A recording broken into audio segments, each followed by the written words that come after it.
Commentaire de saint Thomas d'Aquin sur l'épître de saint Paul aux Éphésiens, chapitre 5, versets 1 et 2. Sommaire, saint Paul propose à notre imitation Jésus-Christ comme notre modèle, particulièrement dans l'amour du prochain. Lecture de ces versets 1 et 2. Soyez donc les imitateurs de Dieu comme étant ses enfants bien-aimés, et marchez dans l'amour et la charité, comme le Christ nous a aimés et s'est livré pour nous, en s'offrant à Dieu comme une oblation et une victime d'agréable odeur. Après avoir exhorté à la bonté et à la miséricorde, double effet de la charité, saint Paul propose aux Éphésiens un modèle. Il les engage d'abord à imiter ce modèle, à savoir Dieu. En second lieu, il explique en quoi ils doivent l'imiter en disant au verset 2 « et marcher dans l'amour ». Il dit donc « J'ai établi que vous deviez vous pardonner mutuellement comme Dieu vous a aussi pardonné en Jésus-Christ. » Verset 1 « Soyez donc les imitateurs de Dieu, car c'est pour nous une nécessité, bien que ce soit difficile. » Confère Ecclésiaste 2, 12 « Qu'est-ce que l'homme pour pouvoir suivre le roi qu'il a créé ? Jamais cependant la nature humaine n'atteindra autrement sa perfection que par son union avec Dieu. » C'est de là que Job disait, chapitre 23, verset 11, « Mon pied a suivi ses traces. » Il faut donc l'imiter autant qu'il nous est possible de le faire, car c'est le devoir du Fils d'imiter son Père. C'est pourquoi saint Paul dit au verset 1, « Comme étant ses enfants bien-aimés, à savoir en vertu de notre création. » Confère Deutéronome 27, verset 6, « N'est-ce pas lui qui est votre Père, qui vous a créé comme son héritage, qui vous a fait et qui vous a créé ?» L'apôtre ajoute « bien-aimé », c'est-à-dire qu'il a choisi pour le posséder lui-même.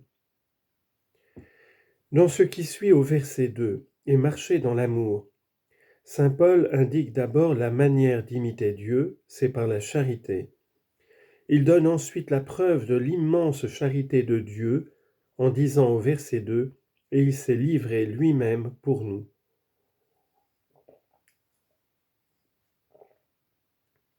Si donc nous sommes les enfants bien-aimés de Dieu, c'est la charité de Dieu qui l'opère. Confère Romains 8, verset 15 « Car vous n'avez pas reçu l'esprit de servitude qui vous retienne encore dans la crainte, mais vous avez reçu l'esprit d'adoption des enfants, par lequel nous crions « Abba, Père ». Puisque l'Esprit de Dieu rend lui-même témoignage à notre esprit que nous sommes les enfants de Dieu. Nous devons donc l'imiter par la charité. L'apôtre dit au verset 2 « et marcher », c'est-à-dire avancer toujours. Confère Genèse chapitre 15 verset 1 « Marchez devant moi et soyez parfaits ». Et marcher dans l'amour, parce que la charité est un bien dans lequel nous devons nous perfectionner toujours et une dette qu'il faut payer sans cesse. Confère Romains chapitre 13 verset 8 « Ne demeurez redevable à personne que de l'amour qu'on se doit les uns aux autres. » Ou encore « Dans l'amour, parce que c'est par cette voie qu'on peut suivre Dieu de plus près. » Confère 1 Corinthiens 12, 31 « Je vais vous montrer une voie encore beaucoup plus excellente, quand je parlerai les langues des hommes et des anges, etc. » Et Colossiens 3, 14 « Mais surtout, revêtez-vous de la charité qui est le lien de la perfection. » Et marchez ainsi à cause de l'exemple de Jésus-Christ. C'est pourquoi il ajoute au verset 2 « Comme Jésus-Christ nous a aimés lui-même. » Confère Jean chapitre 13 verset 1 « Comme il avait aimé les siens qui étaient dans le monde, il les aima jusqu'au bout. »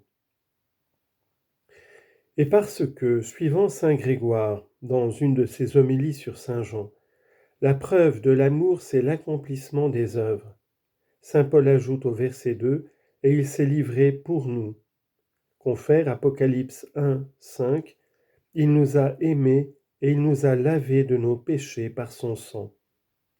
Et Galates 2, 20, je vis dans la foi du Fils de Dieu qui m'a aimé et qui s'est livré lui-même à la mort pour moi.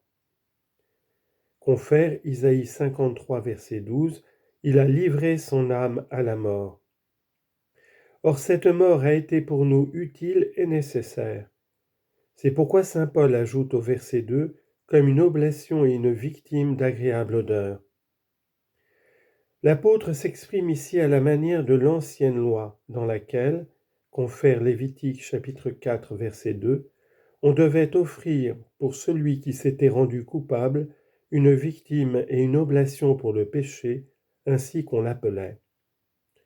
De même aussi, quand on rendait grâce à Dieu ou quand on voulait obtenir une faveur, il fallait offrir, confère Lévitique 3.1, une hostie pacifique qui était pour le Seigneur, comme il est dit au même endroit, une oblation d'agréable odeur.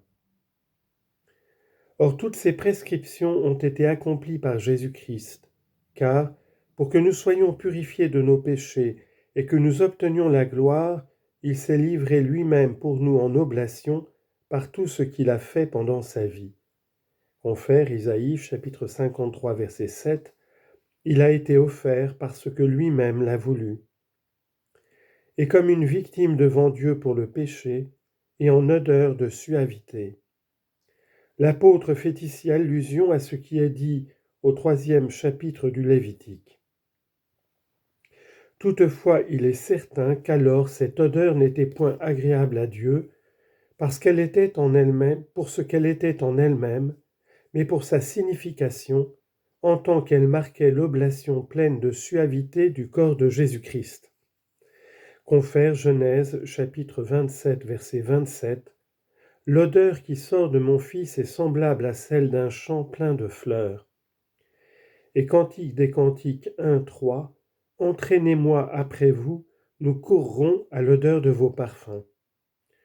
Ainsi devons-nous nous immoler à Dieu spirituellement. Confère Psaume 50 verset 19, un esprit brisé de douleur est un sacrifice devant Dieu.